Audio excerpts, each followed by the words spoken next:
예, 저희들이 오늘 잠언서 14장을 읽었습니다. 14장의 내용들은 계속해서 반복되는 잠언서의 그런 특징을 그대로 나타내고 있는데요. 잠언서는 1절부터 마지막 절까지 계속 35절까지 있는데요. 계속해서 연결되는 것이 아니라 이렇게 하나하나의 그런 우리에게 조언을 하고 또 말씀이 하나하나가 이렇게 묵상할 때마다 서로 연결된 것이 아니라 독립적으로 우리에게 주는 지혜가 있음을 알게 합니다. 그래서 잠언서는 한 절을 묵상해도 큰 은혜가 우리 가운데 있습니다. 여러 가지 것들을 지혜로운 말씀을 이제 편집을 해서 이 말씀을 만들어 놓았기 때문에 그렇습니다. 특히 솔로몬의 잠언이라고 해서 솔로몬은 지혜의 왕이었죠. 그래서 솔로몬이 대부분의 말씀을 쓴 걸로 이렇게 말씀 자체가 우리에게 증거해주고 있고요. 마지막에 30장과 31장은 이제 다른 지혜를 이렇게 기록해 놓고 있습니다. 오늘 여러분 읽은 말씀 가운데 몇 가지 중요한 것들이 있습니다. 영적인 원리를 이 말씀 가운데서 우리가 깨닫게 합니다. 먼저 여러분 14장 1절에 보니까요. 지혜로운 여인은 자기 집을 세우되 미련한 여인은 자기 손으로 그것을 허느니라 라고 지혜로운 여인에 대한 내용이 나오고 있습니다. 물론 여러분 지혜롭다라는 그 전제 조건이 뭐냐면 하나님을 경외하는 것을 말하고 있죠. 그러니까 하나님을 경외하고 또 하나님을 사랑하는 그런 여인이 집을 세운다라고 말합니다. 그때 당시에도 그렇고 지금도 역시 여전히 한 가정이 세워지고 하나님 보시기 아름다운 모습으로 이렇게 든든히 서가는 것은 여자의 그런 큰 힘이 있음을 알게 합니다. 지혜로운 여인은 기도하면서 가정을 세워갑니다. 그러나 어리석은 자는 그 가정을 헌다라고 지금 말하고 있습니다. 다음에도 여러분 이제 31장에 나가서도 나오고 있습니다만은 오늘날 대부분 하나님 앞에 엎드려서 간구하고 기도하면서 한 명 한 명 가족원들을 이렇게 세우고 나가는 이들은 대부분 남자들보다는 여자들이죠. 여자들이 엎드려 하나님 앞에 기도하면서 한 명 한 명을 놓고 그렇게 하나님의 은혜와 긍휼을 구하면서 기도하는 그런 가정들은 아름답게 이렇게 세워집니다. 물론 성경에도 또 남자들이 거룩한 손을 들어 하나님 앞에 기도자로 이렇게 설 것을 요청해 주고 있습니다만은 대부분 엎드려 하나님 앞에 기도하고 간구하는 이들은 집을 세우는 이들은 지혜로운 여인들의 몫이 됨을 알게 합니다. 가정뿐만 아니라 교회에서도 그렇고요. 이렇게 하나님 앞에 하나님을 경외하고 하나님 앞에 기도하고 예배하는 그러한 지혜로운 자들에 의해서 그렇게 아름답게 성취되어 갑니다. 예수님께서도 우리가 마태복음 7장의 마지막 산상수훈의 끝을 말할 때에 이 집을 세우는 것에 대해서 우리에게 말해주고 있죠. 근데 지혜로운 자는 반석 위에 세운 집과 같다라고 말할 때에 이 반석 위에 세운 집과 같다라고 말하는 이들은 말씀을 가지고 사는 이들, 그래서 말씀에서 지혜를 얻는 이들을 말하고요. 말씀을 버리고 자기의 생각으로 집을 짓는 이들은 어리석은 자다 해서 모래 위에 지은 집과 같다라고 우리에게 가르쳐주고 있죠. 여러분 그 다음에 또 2절에 보니까요. 정직하게 행하는 자는 여호와를 경외하여도 패역하게 행하는 자는 여호와를 경멸하느니라. 똑같은 말을 이렇게 앞뒤를 바꿔서 그렇게 말씀을 하고 있습니다. 여호와를 경외하는 것이 지혜의 근본, 지식의 근본. 이렇게 잠언서 1장 7절에서도 또 잠언서 9장 10절에서도 우리에게 말씀해주고 있죠. 근데 여기서는 이제 정직하게 행하는 것, 여호와를 경외함과 정직하게 행하는 것, 이것은 두 개가 나란히 가는 거예요. 왜냐하면은 하나님을 경외하는 자는, 하나님을 사랑하는 자는 하나님이 정직을 너무너무 좋아하신다는 걸 알고 계시거든요. 그리고 우리가 삶 가운데 우리가 정직히 행한다라는 것이 곧 하나님을 경외하는 그런 모습임을 성경 우리에게 말해주고 있죠. 하나님 앞에 정직하게 행하는 이들은 하나님의 그의 영을 살리고 하나님께서 너무 기뻐서 함께 하심을 성경 우리에게 말합니다. 그래 결국은 정직하게 행하는 것, 지혜롭게 사는 것, 하나님을 경외하는 것, 이것은 다 동일한 그러한 그 범주 안에 있는 것임을 우리로 알게 합니다. 연결고리가 됨을 알게 합니다. 그러나 하나님을 경외하지도 않고 말씀을 버리는 이들은 그들은 패역하는 자들이다라고 성경에 말해주고 있죠. 그들은 하나님을 경외하는 자가 아니라 하나님을 경멸하는 자다라고 말합니다. 특히 여러분, 하나님께서 저와 여러분을 사랑하셔서 저와 여러분의 힘과 능력으로 선한 삶을 살지 못하는 걸 우리는 너무나 잘 압니다. 하나님이 너무나 잘 알고 계십니다. 그래서 우리를 구원할 수 있는 유일한 방법이 뭐냐면 예수 그리스도를 이 땅에 보내가지고 우리의 죄값을 예수님께서 다 청산하시고 그것을 믿는 자에게 하나님께서 의로 여기게끔 하나님이 그렇게 정했다라고 말합니다. 그래서 우리가 예수를 믿는 정말로 예수 그리스도 영접하고 예수님을 그리스도로 믿는 하나님의 백성에게는 죄가 없어지는 것. 하나님이 이렇게 정했다라는 것을 정한 것을 우리가 믿고 그리고 나가는 것이죠. 하나님이 이를 의롭다 하셨다라고 로마서에서 우리에게 가르쳐줍니다. 그럼 만약에 이 하나님께서 지금 행하신 모든 구원의 이 행적을 갖다가 우리가 받아들이지 않고 뭐 그럴 수 있냐라고 이거 버린다 그러면은 하나님을 경멸하는 것이 되는 거예요. 그래서 믿지 않는 죄가 큰 겁니다. 요한계시록 21장 8절에서 불못에 던져지는 8가지 죄 가운데 하나가 믿지 않는 죄가 있죠. 하나님이 그렇게 구원의 길을 냈는데 그거 필요 없다고. 이것은 하나님께서 우리에게 주신 그런 사랑을 거부한 것이고요. 구원의 길을 버리는 것이죠. 이것이 바로 하나님을 경멸하는 것이 되는 것입니다.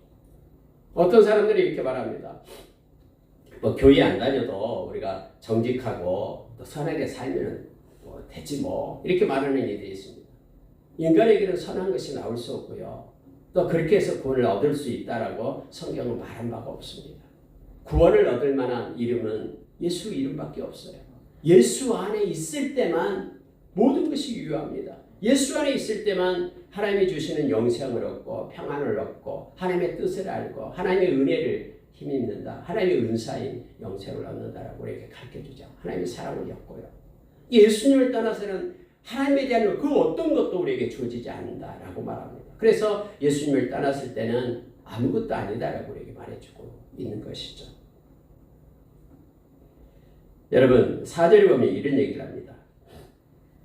소가 없으면 구유는 깨끗하려니와 소의 힘으로 얻는 것이 많으니라 라는 표현을 써서 나타내고 있습니다. 여기서 여러분 우리가 옛날에는 이 소가 일을 많이 하잖아요. 이렇게 땅도 갈기도 하고요. 뿐만 아니라 곡식을 추수하면은 추수할 때도 소가 또 맷돌질도 하고 또 소가 이 추수한 곡식을 나르기도 하고 곡간에 쌓기도 하고. 그런데 이 소가 없으면 구유는 깨끗해요. 근데 소가 있어야지만이 곡간이 채워지게 되는 것이죠. 그래서 여러분 우리는 눈앞에 보이는 것 가지고 좀 깨끗하게 없고 깨끗하게 하고 이런 것 눈에 보이는 것만 치중하는 것이 아니라 소가 있어야 된다라는 것을 우리로 하여금 알게 하죠. 어떤 일을 할 때에 여러 가지 것들이 우리에게 필요합니다. 그런데 그런 것들이 지금 당장 우리 눈앞에 보기에는 쓸모가 없다라고 또 어지럽힌다라고 그러나 좀 더 깊게 신중하게 생각하면 그것을 통해서 얻은 것이 너무나 많다라는 거예요. 그것 중에 하나가 바로 우리에게 주어진 고난입니다. 우리가 때로는 삶 가운데 어렵고 힘든 것들이 있어요. 이거 필요도 없는데 왜 이게 나에게 올까? 그런데 전체를 펼쳐놓고 보면은 그것으로 인하여 우리에게 얻은 유익이 있다라는 것을 말합니다.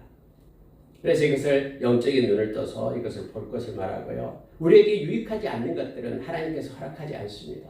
고린도전서 10장 12절의 말씀처럼 하나님의 허락한 모든 것들은 우리를 유익하게 하고 또 한몇가지 선을 이루는 그러한 퍼즐 조각처럼 우리에게 필요한 것임을 우리가 인정하며 나갈 때 감사로 받을 수 있는 힘을 우리가 얻게 됩니다.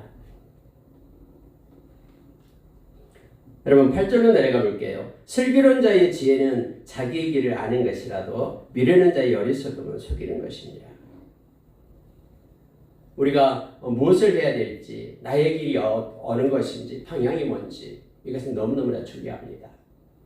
특히 여러분 우리가 이 땅의 존재 이유를 알게 될 때 하나님께서 나를 이 땅에 보내신 이유가 뭔지를 우리가 깨닫게 될 때 우리는 동력을 얻고요. 또 달려갈 수 있는 힘을 얻게 됩니다. 근데 성경은 에베소서 1장 17절, 18절, 19절에서 지혜와 계시의 영을 통해서 하나님을 우리가 알 것을 말합니다. 참 근데 이게 묘합니다. 존 칼빈도 그렇게 말했습니다만 자기 자신을 우리는 잘 알지 못합니다. 하나님이 지으셨기 때문에 우리가 우리 자신을 지은 게 아니기 때문에. 그런데 우리 자신을 명확하게 알 수 있는 때가 있습니다. 그때는 우리가 하나님을 알 때입니다. 그래서 하나님을 만날 때 우리는 우리 자신을 명확하게 알 수 있죠. 그분이 우리를 지으셨기 때문에 그렇습니다. 내 자신을 아는 것과 하나님을 아는 것은 그래서 동일하게 감을 성경 또 많은 그러한 믿음의 선진들을 우리에게 가르칩니다. 여러분, 지혜와 계시의 영이 우리 가운데 있을 때 우리는 하나님을 더 깊게 알 수 있습니다. 그리고 우리의 마음의 눈이 떠져서 부르심에 우리가 소망을 알게 됩니다. 하나님께서 우리를 왜 부르셨는지, 왜 이 땅에 존재케 하셨는지 그 존재의 이유를 하나님 앞에서 우리는 알게 되는 거예요. 우리 스스로 생각하고 명상에 빠져서 깨달음이 아니라 하나님 앞에 있을 때 그분이 우리를 지으셨기 때문에 그분이 주시는 그런 은혜로 힘으로 또 깨달음으로 기름 부음으로 우리가 우리 자신 부르심의 소망을 깨닫게 되고요. 또 우리를 위하여 예비된 아름다운 기업을 그 기업의 풍성함을 우리가 알게 됩니다. 이 땅에서 우리가 흔들림 없이 우리가 믿음의 길을 달려갈 수 있도록 그렇게 행하죠. 또 우리에게 함께 하시는 하나님의 그 권세의 능력의 손을 우리가 알게 되죠. 우리가 눈을 뜰 때입니다. 깨달음이 있을 때입니다. 그래서 여러분, 슬기로운 자의 지혜는 자기 길을 아는 것이다 라고 말합니다.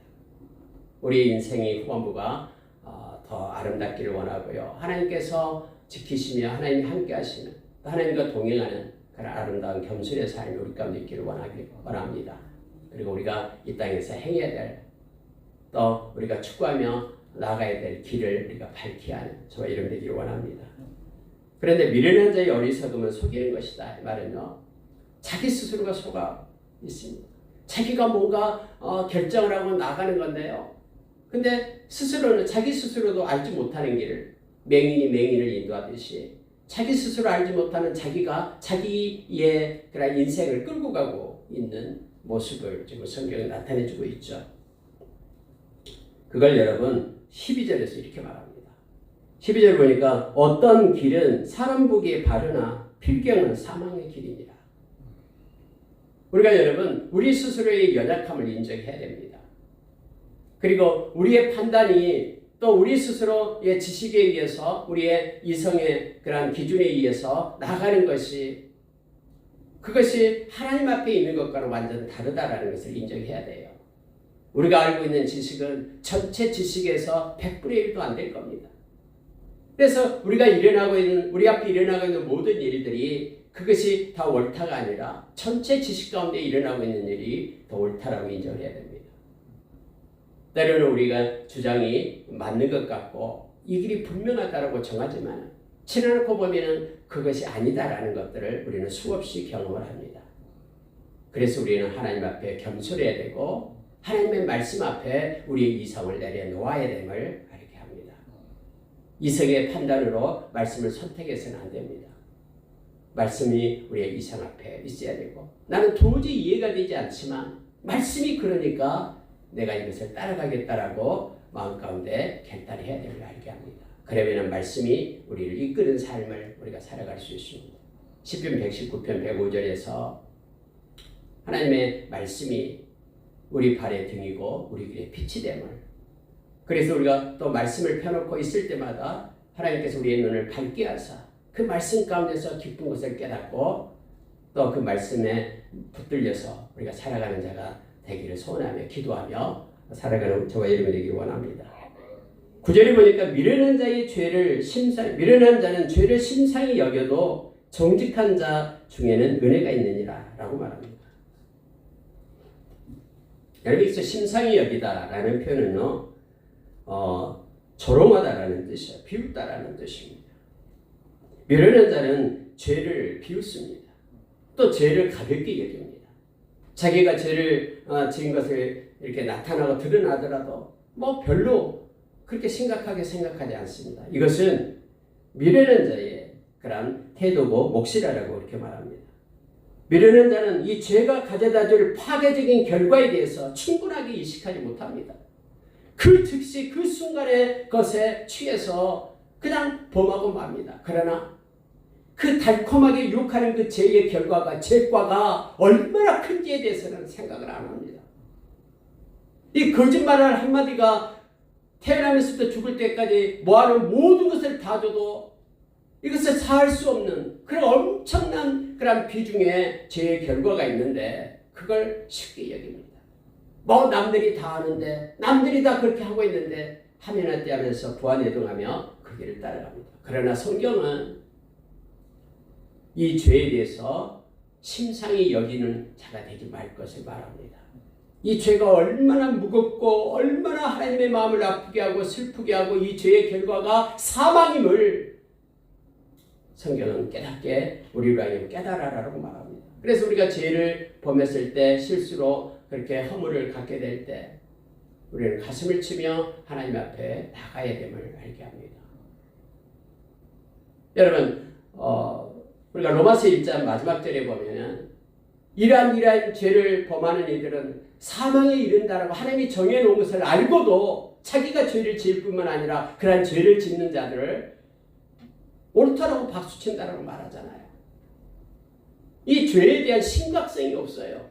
그래서 마음대로 쉽게 가볍게 그냥 죄를 짓고 맙니다.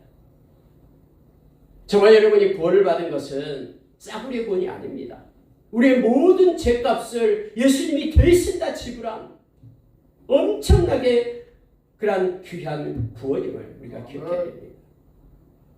어떤 사람들이 죄 짓고 가서 또 하나님 앞에서 회개하면 되지라고 말하는 이들이 있습니다. 그는 진짜 모릅니다. 또 진정한 회개에 대해서도 알지 못합니다. 하나님이 회개 기회 주지 않으면 회개할 수가 없어요. 여기서 여러분 9절에서 미련한 자는 죄를 심사히 여깁니다. 그러나 정직한 자 중에는 의뢰가 있느니라 라고 말합니다. 하나님 앞에 정직하게 자기가 죄를 고백하고 회개하고 나갈 때에 하나님께서 우리 가운데 은혜를 베풀어 주시죠. 예수 그리스도의 그런 보혈의 은혜를 우리에게 베풀어 줍니다. 그 은혜가 얼마나 큰지. 그래서 십자가의 그 은혜 가운데 우리가 머물러 있고 찬양하고 영원히 경배하고 구원의 노래를 부를 수 있는 것은 하나님이 주신 은혜 때문에 그렇습니다. 저와 여러분이 늘 하나님의 은혜 가운데 있기를 원합니다.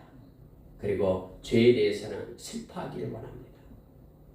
할 수만 있으면 우리가 죄에서 떠나서 하나님이 기뻐하는 아름다운 곳에 우리가 서기를 원합니다. 여러분 10절 한번 보시기 바랍니다. 마음의 고통은 자기가 알고 마음의 즐거움은 타인이 참여하지 못하느니라. 하나님은 그렇게 만들었습니다. 우리를. 옆 사람이 마음이 너무 아파요. 막 마음의 고통 가운데 있어요. 슬픔 가운데 있어요. 그래도 여러분 그 마음을 우리가 들어가서 나누어질 수가 없는 거예요. 마음의 고통은 자기가 알아요. 사람의 마음의 그 깊이는 아무도 모른다라고 말합니다. 그리고 마음의 즐거움은 타인이 참여하지 못한다라고 말합니다. 그래서 여러분, 저와 여러분이 마음을 지켜야 됩니다. 잠언서 4장 23절의 말씀처럼요. 물론 저와 여러분이 그런 성령님이 인도하신 가운데 중보 기도자로서 또 세워지기도 합니다. 그러나 여러분, 우리의 마음은요, 사람은 알지 못합니다. 자기 영 외에는 알지 못해요. 얼마나 마음이 아프고 힘든지. 그래서 함부로 다른 사람을 판단하거나 다른 사람을 이렇게 나와는 다르다라고 그렇게 분별하고 비판해서는 안 됩니다. 그 사람의 마음의 고통은 그 사람이 알고 있고 그 마음의 즐거움도 그 사람이 알고 있습니다. 그래서 우리가 늘 우리 가운데 함께 하시는 성령님을 통해서 우리의 마음 가운데 이 기쁨의 영역이 확장되기를 기도하고 작은 것에도 하나님의 은혜 가운데 머물 때에 기쁨 가운데 더 기쁜 더 큰 그러한 기쁨과 즐거움 가운데 있게 해달라고 그리고 평안의 마음을 달라고 우리가 기도하며 나가야 됩니다. 또 마음에 고통이 있을 때 우리 주님께 의지하면서 다른 사람이 그것을 없애주지 않습니다. 주님 앞에 엎드려 기도하고 예수의 보혈을 힘입고 우리의 마음의 고통에 모든 그러한 근원들이 마르게 해달라고 하나님 앞에 나가며 우리가 로마서 14장 17절의 말씀처럼 성령께서 우리 안에 계신 성령께서 하나님의 나라를 우리 가운데 주심으로 하나님의 의와 희락과 평강이 우리의 마음을 들게 해달라고 기쁨으로 기도하며 나가길 원합니다. 뿐만 아니라 반대로 다른 사람을 함부로 판단하고 정죄하고 또 가볍게 여기는 그런 눈을 범하지 않길 원합니다. 우리 마음을 통치하고 간섭할 수 있는 분은 오직 우리 주님밖에 없습니다. 주님이 우리 마음에 살아계시고 함께 하시고 또 성령님께서 마음의 중심에 계셔서 이끄시고 인도하시는 그래서 우리 마음을 잘 지키며 성령 안에 있는 저와 여러분이 되기를 원합니다. 여러분 16절 보십시오. 지혜로운 자는 두려워하여 악을 떠나나 어리석은 자는 방자하여 스스로 믿느니라. 여러분 우리가 어떤 죄의 길에 있고 악한 길에 있으면요 하나님을 바라보기를 원합니다. 하나님의 사랑이 우리 가운데 있으면은 우리가 세상에서 우리를 지켜낼 수 있다라고 말하죠. 물론 이 하나님의 사랑은 바로 십자가의 사랑을 말합니다. 우리의 그 죄 때문에 십자가에서 당신의 아들을 주고 우리를 구원해내신 주님을 바라보게 될 때 우리 유다서 1장 21절에서 하나님의 사랑이 우리 가운데 있을 때 우리가 지켜내는 것이 바로 그겁니다. 두려워해서 악을 떠나야 됩니다. 막 미혹하고 끌고 가는 그 순간 말씀이 우리를 붙잡도록 이렇게 늘 기도하면서 두려워해서 그 자리를 떠나야 됩니다. 그런데 어리석은 자는 방자합니다. 그리고 스스로 믿습니다. 어리석은 자는 자기 믿음이 뭐 대단한 거나 된다고 생각해요. 그래서 내가 이러한 악한 자리에 사망의 음침한 이런 악한 자리에 죄의 자리에 있더라도 나는 스스로 믿음을 지킬 수 있다고 생각하면서 당당하게 나갑니다. 그러나 그렇지 않습니다. 우리는 그래서 오만한 자리에서 떠나고요. 죄의 자리에서 떠나야 됨을 알게 합니다. 스스로 방자에서 스스로 믿는 어리석은 자가 되지 않기를 원합니다. 어떤 사람이 뭐 이렇게 자기 운전기사를 이렇게 뽑은데 이렇게 험난한 길을 갔다가 시험을 하는데 뭐 우리가 예화에도 많이 들잖아요. 자기의 운전기술을 뽐내기 위하여 어떤 사람은 막 떨어진 난간 가장 10cm 정도 떨어지면서 이렇게 위험한 길을 이런 위험에도 내가 운전할 수 있다면서 자랑을 합니다. 근데 어떤 사람은 바짝 이쪽에 안쪽으로 붙어가지고 이렇게 운전을 합니다. 누굴 뽑겠습니까? 안전하게 가장 안쪽으로 붙어서 운전하는 그 운전기사를 뽑게 되는 것이죠. 여러분과 저의 그러한 우리의 능력과 우리의 힘은 한 번도 아닙니다. 우리는 질그릇이에요. 누구나 다 무너질 수 있습니다. 우리 안에 계시는 언제 보배 되신 주님 때문에 우리가 존귀케 된 자임을 알게 합니다. 행여나 뭐 신앙생활을 오래 했다고 자기의 믿음이 대단한 것 같지만 이것은 교만입니다. 우리는 금방 엎드려질 수 있고 깨질 수 있는 나약한 존재임을 기억하면서 우리 주님을 의지하며 기도하며 매일매일 살아야 됨을 알게 합니다. 자, 여러분 20절 내려갈게요. 가난한 자는 이웃에게도 미움을 받게 되나 부유한 자는 친구가 많으니라. 이웃을 없인 여기는 자는 죄를 범하는 자여 빈곤한 자를 불쌍히 여기는 자는 복이 있는 자니라. 여러분 어떻게 생각하면요. 20절은 가난한 자는 이웃에게 미움을 받게 되나 부유한 자는 친구가 많으니라 해서 뭐 부자만 돼야 된다 이렇게 생각할 수 있는데 그런 뜻이 아니에요. 여러분 이것은 세상의 일반적인 논리를 지금 적고 있는 거예요. 가난한 자는 친구들이 한 명이면 떠나갑니다. 우리가 탕자에 비유해서 나오듯이요. 돈 있을 때는 친구들이 막 붙습니다만은 가난하게 되면은요 얻을 것이 없으니까 한 명이면 떠나가게 되고요. 또 가난하게 되면 친척집을 방문해도 친척들이 좋아하지 않습니다. 뭐 얻어갈 거라고 생각하니까요. 이게 인간적인 우리 세상에서 주어지고 있는 일들이다라는 거예요.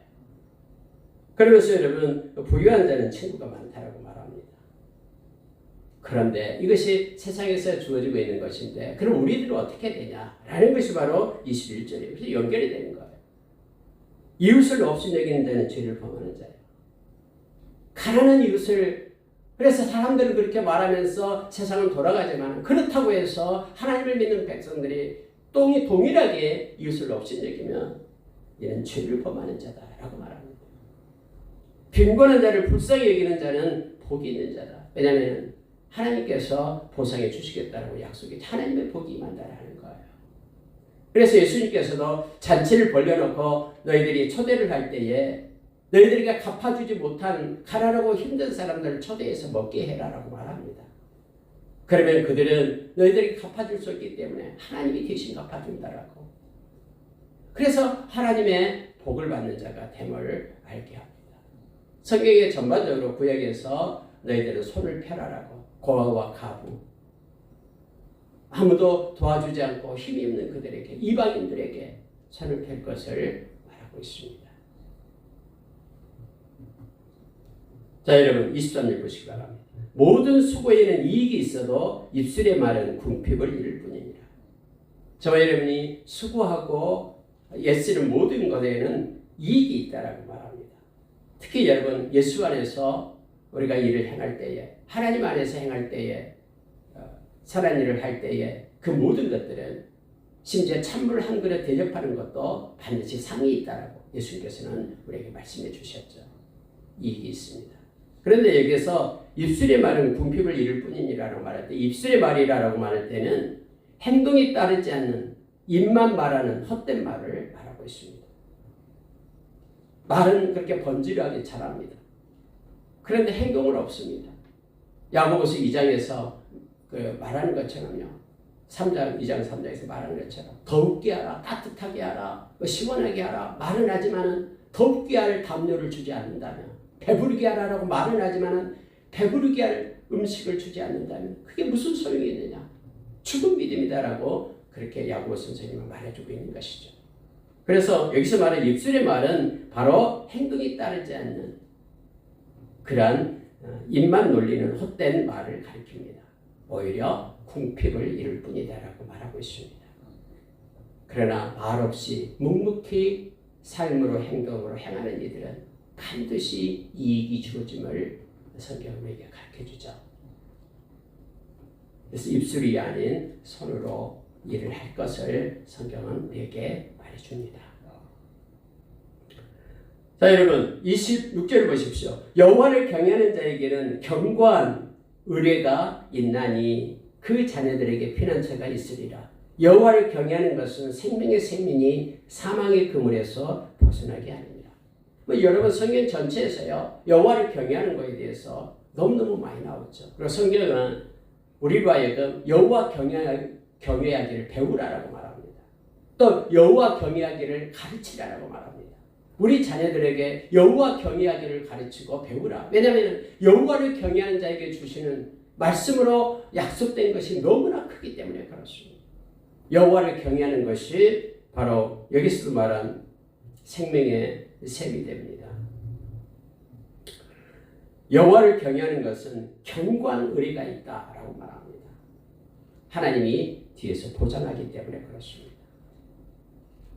여호와를 경외하는 자인가 아닌 자인가 이것이 여러분 그 사람과 뭔가를 약속하고 행할 때 그걸 보십시오. 여호와를 경외하는 자는 견고한 의리가 있어서 신뢰할 수 있습니다. 그러나 여호와를 경외하지 않는 자는 그는 신뢰할 수가 없음을 성경은 말하고 있죠. 자기 힘으로 안 되기 때문에 그렇습니다. 그리고 여호와를 경외하는 자에게는 하나님께서 약속해 준 것이 너무나 큽니다. 우리가 여러분 여호와를 경외하는 자에게 우리가 시편 25편에서 12절에 말씀이 알잖아요. 하나님이 그의 인생의 길을 경영해 주겠다요. 이끌어 주겠대요. 하나님께서 하나님의 평강을 마음에 부어주겠대요. 하나님이 너무 좋아서 은밀한 가운데 친밀함으로 하나님께서 교통해 주시겠대요. 자녀에게도 복을 주시겠대요. 이 모든 것들이 여호와를 경외하는 자에게 주시는 것입니다. 여기서도 역시 그렇게 말하고 있죠. 자녀들에게 피난처가 있으리라라고 말하죠. 여호와를 경외하는 자에게 주시는 하나님의 은혜의 임을 성경 말합니다. 그래서 여호와 경외하기를 배우고 가르치고 하는 일을 하라라고 말합니다.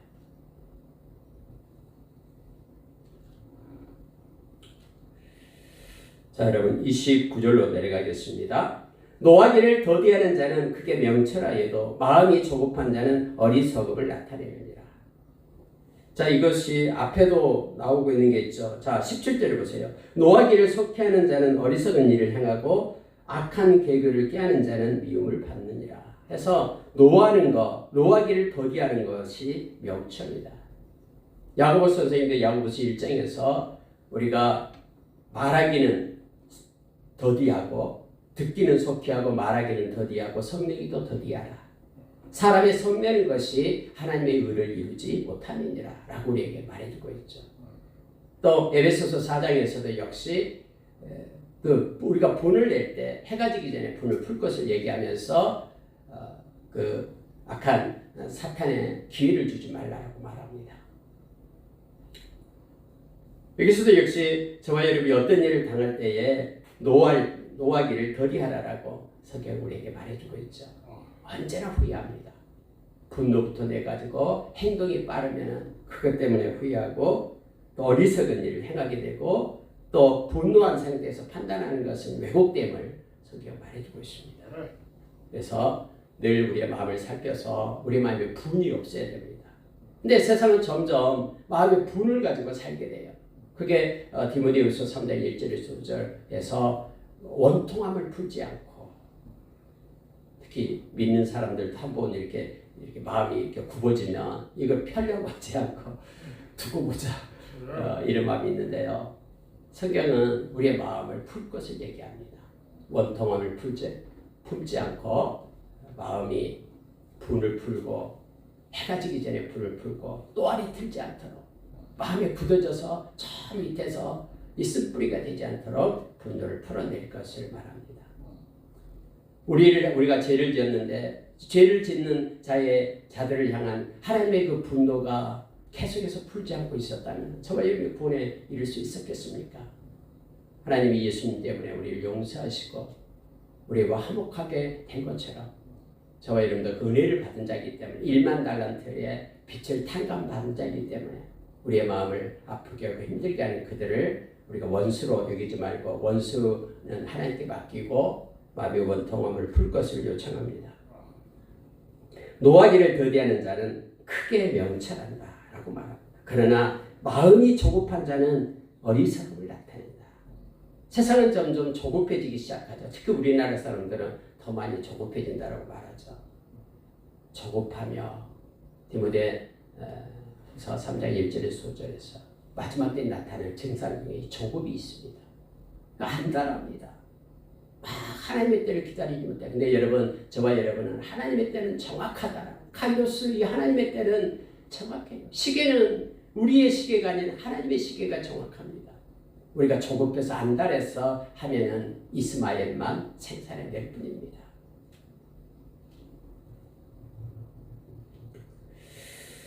자, 31절, 32절 보고 마치겠습니다.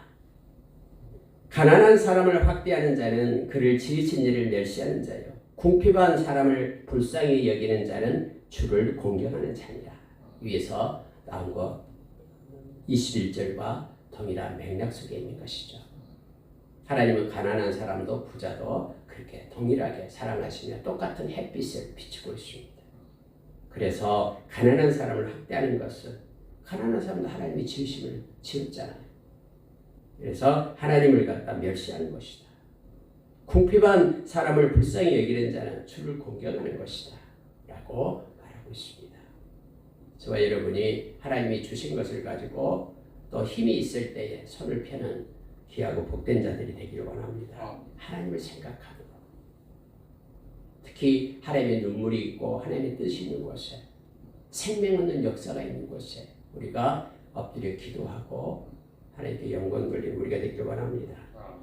악인은 그의 환난에 너무 엎드려져도 의인은 그의 죽음에도 소망이 있느니라. 여러분, 그래서 요한계시록에 보면은 주 안에서 죽는 자가 복이 있다고 말합니다. 저와 여러분은 예수 안에서 하나님 안에서 죽어도 복이 있는 자입니다. 우리의 죽음은 소망이 있습니다. 왜냐하면 우리를 위하여 금거든 아름다운 기업이 기다리고 있기 때문에 그렇습니다. 그러나 악인은 환난 가운데 엎드려져서 일어나지 못합니다. 막 승승장구해도요, 한번 하나님의 때가 되면 그들은 풀이 배임을 받듯이 넘어져서 멸망에 이르게 됩니다. 그래서 악인의 형통함을 우리는 부러워할 필요가 없습니다. 그러나 의인은 7번 넘어져도 8번째 일어납니다. 왜냐하면 하나님이 우리를 향한 손을 놓고 있지 않기 때문에요. 하나님이 이렇게 세우기 때문에 그렇습니다. 말씀 마치겠습니다. 오늘 여러분 14장도 여러 가지 지혜에 대해서 그리고 정직기에 대해서 여러 가지 삶의 그런 조언들에 대해서 우리에게 가르쳐 줍니다. 가장 핵심은 하나님을 경외하는 것입니다. 하나님을 경외하는 것이 지혜로운 자요, 정직한 자요, 또 하나님의 은혜를 입는 자고, 그리고 우리가 수고하고 힘쓰고 애쓰는 모든 그런 동력을 하나님이 공급해 주시는 그런 지혜로 말씀으로 얻게 됨을 말씀을 가르쳐주고 있으면서 여호와 경외하기를 배우고 또 여호와 경외하기를 가르치는 자로 설 것을 요청해주고 있습니다. 오늘 하루도 하나님을 경외하며 사랑하며 하나님을 두려워하며 가장 우리의 마음의 우선순위에 하나님을 두고 하나님께 영광 돌리는 귀하고 복된 날이 되기를 예수의 이름으로 축원합니다. 함께 기도하겠습니다.